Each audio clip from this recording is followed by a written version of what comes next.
Alright guys, it's Coach Barrel. I'm coming at you again with another video lesson. And where we left off last time, we were talking about the British colonies in the Americas. But what happens after the French and Indian War, you start to get a process by which the colonists become less and less happy with their rule under British authority. So today we're going to talk about how formerly loyal British subjects, people that consider themselves British citizens, wind up in full revolt within a little over a decade after the French and Indian War. So we're going to talk about the steps that Parliament and the King make to anger colonists and how the colonists react and things of that nature. So we're gonna be talking about the steps up to the Revolutionary War today. So essentially, what happens is Britain passes a number of laws that colonists don't like. Colonists begin to protest and boycott and things of that nature, and so England passes more laws that try to restrict the freedoms of the colonists, which makes them more mad. It's kind of like a cycle. So it kind of begins with the Sugar Act. The French and Indian War left Britain with a large debt, and Britain had left behind an army, large standing army of 10,000 soldiers in the colonies to help continue to protect it at that time. Now, England said the army was to protect the colonists, but many colonists believed that soldiers were there to intimidate them, to keep them in line, so to speak, to kind of be an example that you don't mess with England. The Prime Minister, by the name of Grenville, he wanted colonists to pay for those troops. So he got Parliament to pass the Sugar Act, which taxed sugar and molasses that was brought in from France and from the French and Spanish West Indies, so the Caribbean islands, more or less. Northern merchants, this hurt northern merchants because they were afraid that if they had to pay more for sugar and molasses from the Caribbean, they would have to charge more for rum, which would hit them, which would reduce their sales and hurt their business. Other colonists just weren't happy with the idea of taxation without representation. And that idea, taxation without representation, will become kind of a rallying cry for the American colonists. So while the Sugar Act is wildly unpopular, the most unpopular tax that was passed by the British government is definitely the Stamp Act. Because what this does, it's passed by Parliament as a way to raise more money. But what it does, it requires a government tax stamp on certain documents, contracts, licenses, newspaper almanacs, even sermons that are printed, books, playing cards. All these things are going to have a stamp that the producer has to pay for. And of course, this increases the price of those things. And colonists don't like this at all. They protest openly against the Stamp Act. So as a result, you have the first real assembly of colonists that begin to protest, petition the king and the Parliament with the formation of the Stamp Act Congress in Massachusetts. Massachusetts Assembly sent a petition to the king and the Parliament, arguing against the tax. This also led to the development of the Sons of Liberty, mostly unskilled workers, farmers, but also middle-class merchants and lawyers. And they organized what becomes a boycott of British goods, and also puts pressure on merchants that don't join the boycott. Eventually, Britain is going to have to repeal the Stamp Act because sales dropped so much as a result of the boycotts. So, the nonviolent protests, more or less, the boycotts and the petitions and the protests actually lead the British to repeal the law. However, Great Britain still wants to raise more money to help pay for its war debts from the French and Indian War. So they passed the Townshend Acts. And the Townshend Acts tax a wide range of products: lead, paint, paper, glass, and tea, which is probably the most unpopular aspect of the Townshend Acts. It also brought back the idea of the writs of assistance. And these are written orders that allow customs officers the right to search colonial homes for smuggled goods. As you'll remember, we talked about in the last video, England restricted trade from the colonies to other, often restricted trade from the colonies to other countries or colonies, but smuggling was rampant. But this basically allowed British customs officers to go into people's homes and search them for smuggled goods. Also during this time, you have the Boston Massacre. Boston was kind of the nexus, the center of anti-British revolutionary activity. So Boston merchants join in with Philadelphia and New Yorkers and some Southern planters to create non-importation agreements. Basically, they agree not to send their products to England.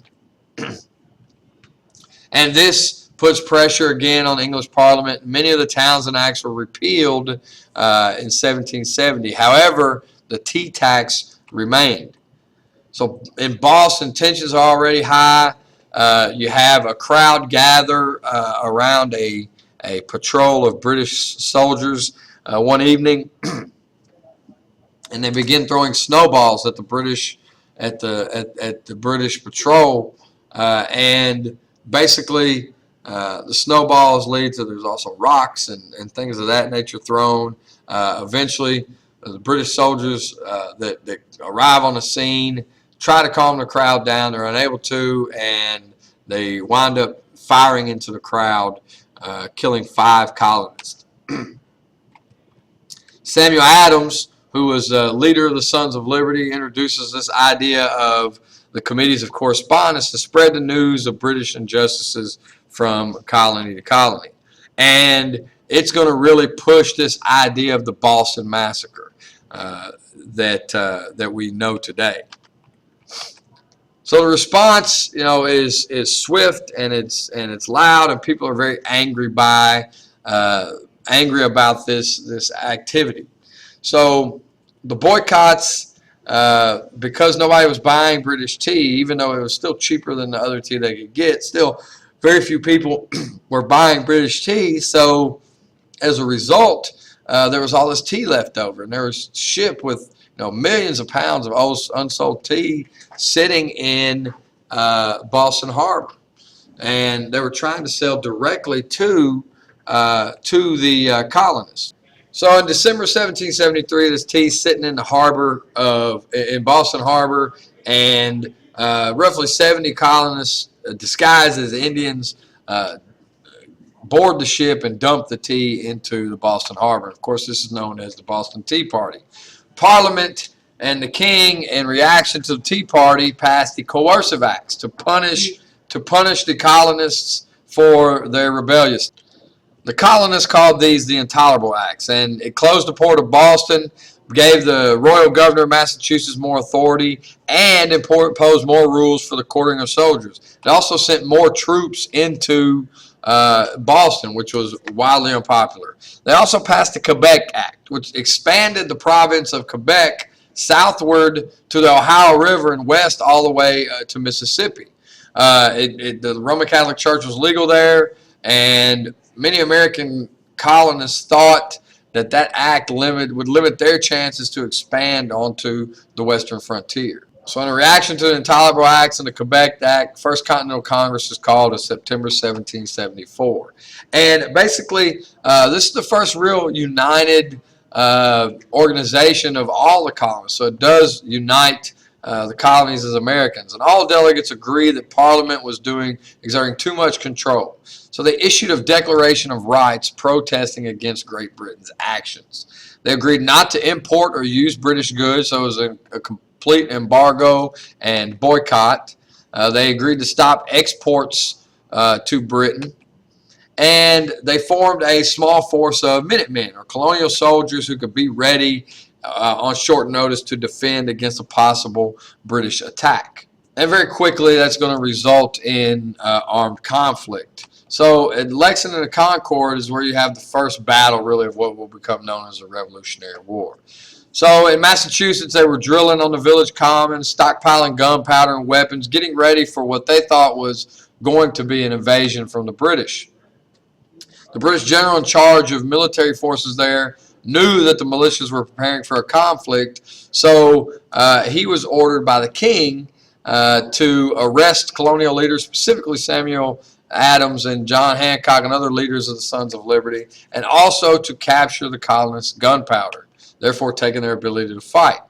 This gunpowder was stockpiled at Concord, Massachusetts, a town west of Boston. The colonists had established a secret system of alarm riders that would warn of British advances or any unusual activity. Two of these riders were Paul Revere and William Dawes, and they set off for Lexington to warn Adams and Hancock of the plot.